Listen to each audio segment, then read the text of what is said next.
মহান বিজয় দিবস ২০২৪ উদযাপন উপলক্ষে বিজয় মাসের প্রথম প্রহরে র্যালি করেছে ঢাকা বিশ্ববিদ্যালয়। সকালে উপাচার্য অধ্যাপক ডক্টর নিয়াজ আহমেদ খানের নেতৃত্বে অপরাজেয় বাংলা থেকে শুরু হয়ে টিএসসি প্রদক্ষিণ করে স্মৃতি চিরন্তন চত্বরে শেষ হয়। এ সময় উপাচার্য বলেন, জুলাই আগস্ট গণ অভ্যুত্থানে যারা জীবন দিয়েছে তাদের স্মৃতি নিয়ে আগামীর যাত্রা শুরু করবে বাংলাদেশ। বিশ্ববিদ্যালয় জাতির কাছে দায়বদ্ধভাবে কাজ করবে জানিয়ে সকল ষড়যন্ত্র মোকাবেলা করে সামনে এগিয়ে যাওয়ার আহ্বান জানান তিনি। পরে বিশ্ববিদ্যালয় সঙ্গীত বিভাগের শিক্ষক শিক্ষার্থীদের অংশগ্রহণে দেশাত্মবোধক গান, মুক্তি ও বিজয়ের গান পরিবেশনার মধ্য দিয়ে শেষ হয় কর্মসূচি।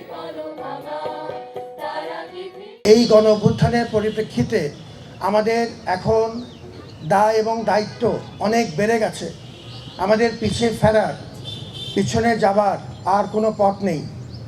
সবাইকে নিয়ে আমরা এই বিজয় মাসের শুরুতে অঙ্গীকার করছি, সবাইকে নিয়ে আমরা আমাদের দেশটাকে এগিয়ে নেব, যার যার পর্যায় থেকে তার দায়িত্ব পালন করব।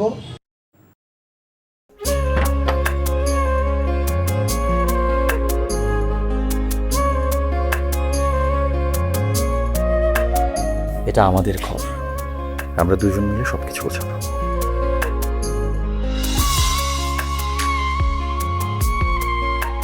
বাহ, এই ঘরটা এতদিন মরে আসছিল, নতুন বউয়ের হাত পরে একটা চক চক চক চক করতেছে। যদি কখনো কোনো ঝড়ে সেসব এলোমেলো করে দেয় তাহলে? আরে তুমি আসছো, তোমার বউয়ের হাতে রান্না খুবই চমৎকার। এলাকাটা ভালো না, একটু সবকিছু চোখে চোখে রাখেন। আমার খাওয়ানিও তোমার কোনো চিন্তা করতে হবে না। এই যে চুড়ি দিয়েছে, শাড়ি দিয়েছে না জিলো, তার কাছে যাও যাও যাও, সরো সরো। পৃথিবীতে মানুষের সম্পর্কের বড় সমস্যা কি জানো? ভুল বোঝাবুঝি।